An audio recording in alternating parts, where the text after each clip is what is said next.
नमस्कार। आज के वीडियो में बीए फर्स्ट ईयर के स्टूडेंट का हार्दिक स्वागत। आप लोग पढ़ रहे हैं राजनीतिक सिद्धांत पुस्तक। आज हम पढ़ेंगे अध्याय 6 राजनीतिक सिद्धांत का ह्रास अथवा पतन तथा पुनरुदय। इसके अंतर्गत हम राजनीतिक सिद्धांत के पतन से तात्पर्य, पतन के कारण और राजनीतिक सिद्धांत का पुनरुदय, इसकी विस्तृत चर्चा करेंगे। जब हम राजनीतिक सिद्धांत के पतन की बात करते हैं तो हमारा तात्पर्य परंपरावादी राजनीतिक सिद्धांत के पतन से होता है। परंपरावादी राजनीतिक सिद्धांत की अगर हम देखें तो एक बहुत लंबी परंपरा रही है। प्लेटो, अरस्तु, Machiavelli, Hobbes, Locke, Rousseau, Laski जैसे दार्शनिकों के चिंतन एवं ग्रंथों से इसका प्रारंभ माना जाता है। इसकी अगर जड़ें हम देखें तो इतिहास और दर्शन शास्त्र में निहित थी। राजनीति को नैतिकता से जोड़ने वाला था और मूल्यों पर आधारित दर्शन था। कुछ विचारक इसे आदर्शी राजनीतिक सिद्धांत भी कहते हैं। आज अगर हम देखें तो राजनीतिक दार्शनिकों की जो महान परंपरा रही थी उसमें अवसान दिखाई देने लगा है। डेविड स्टर्न, अल्फ्रेड कावेन और उनके जो समकालीन राजनीतिक वैज्ञानिक थे उनकी यह धारणा है कि उस राजनीतिक सिद्धांत का जिसका संबंध राजनीतिक दर्शन से जोड़ते हैं कि परंपरा का तेजी से पतन हो रहा है। डेविड स्टर्न ने तो राजनीतिक सिद्धांत के पतन की बात कही है। वहीं अगर हम देखें पीटर लासलेट और रॉबर्ट डेहेल, इन्होंने तो राजनीतिक सिद्धांत के निधन की ही घोषणा कर दी है।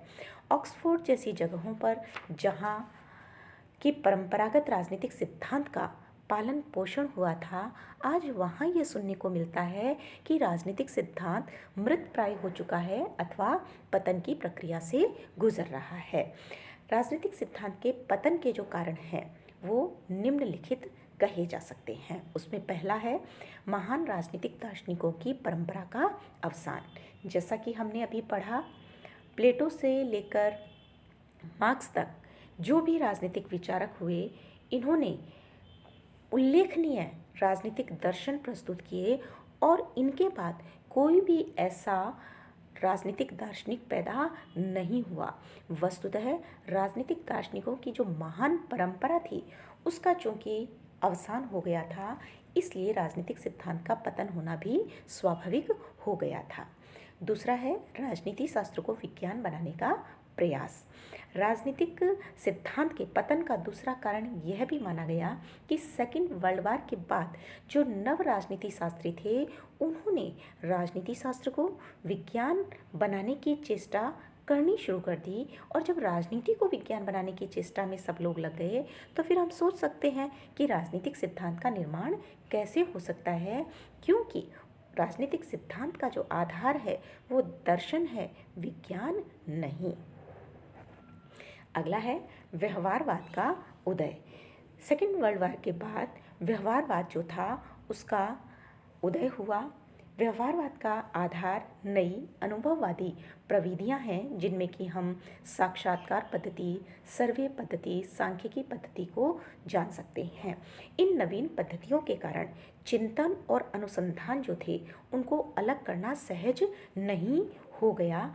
अब राजनीतिक शोध में कल्पना, नैतिकता जैसे दार्शनिक तत्व चिंतन की प्रभावशीलता कम होने लगी और अनुभववादी जो अध्ययन पद्धतियाँ थीं उनका जोर बढ़ने लगा।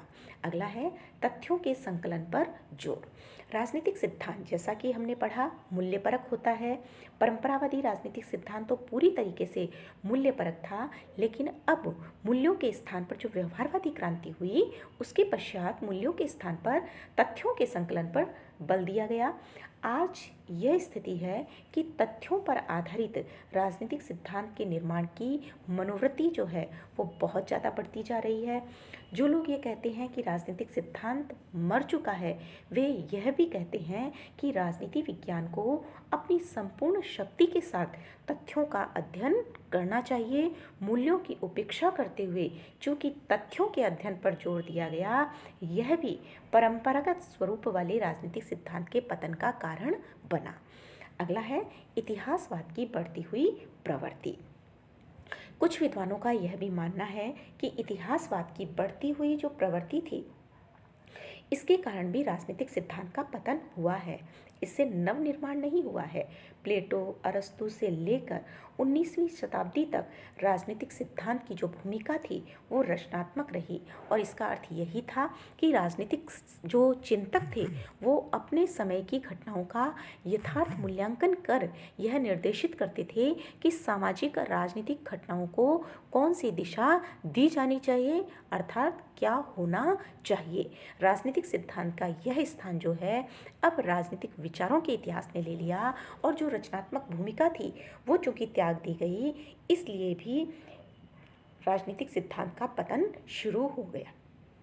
अगला है निराशावाद। अल्फ्रेड कोबाक के अनुसार राजनीतिक सिद्धांत के पतन का एक महत्वपूर्ण कारण निराशावाद की पुष्टि में भी देखा जा सकता है, जो राजनीति के किसी भी विचारयुक्त विवेचन में नैतिकता के स्थान की उपेक्षा करता है। आज का राजनीतिज्ञ जो है वो सामाजिक गति और सत्ता की राजनीति में कार्यों के ऊपर मूल्यों को प्राथमिकता नहीं देता है। यदि अतीत में राजनीतिक सिद्धांत बहुत ज़्यादा लोकप्रिय हुआ तो इसका कारण यह था कि नीति शास्त्र या आचार शास्त्र जिसे हम कहते हैं वो जीवित थे, किसी न किसी रूप में नैतिकता जो थी वो कायम थी। इसके ठीक विपरीत आज क्या हो गया है, राजनीति विज्ञान में नैतिकता पर कोई चर्चा नहीं होती।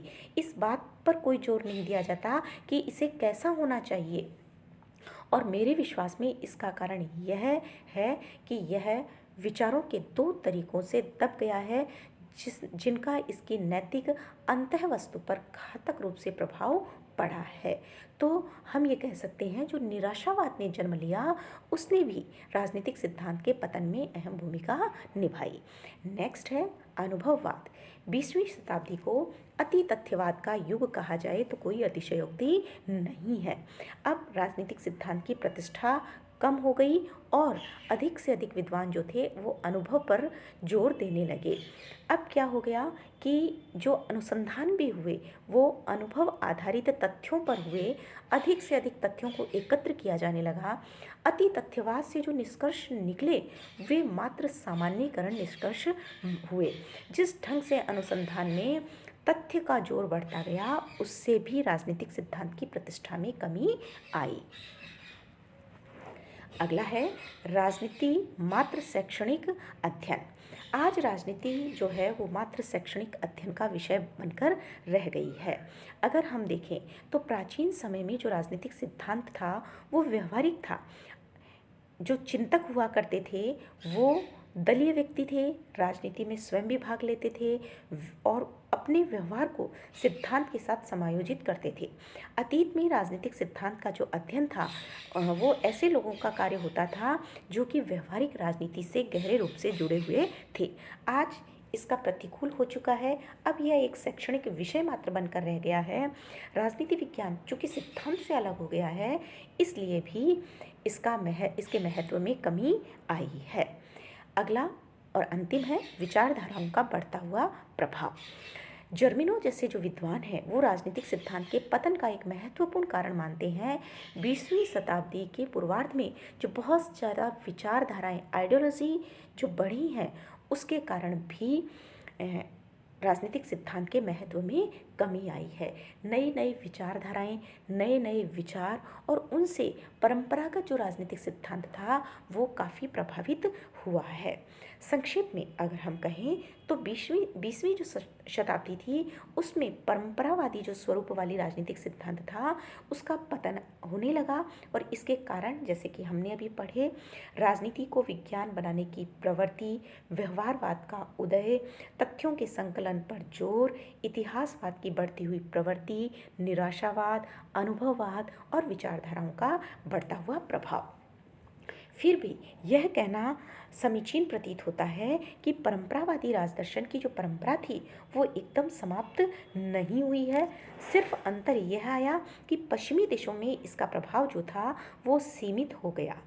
पश्चिम में विज्ञान और व्यवहारवाद के कारण परंपरावाद जो है वो कमज़ोर हुआ, और पूर्व के देशों में परंपरावादी दर्शन जो था वो उग्र और आक्रामक रूप से उभर कर सामने आया। यह कहना कि राजनीतिक सिद्धांत का पतन हो चुका है पूर्णतया सत्य नहीं है।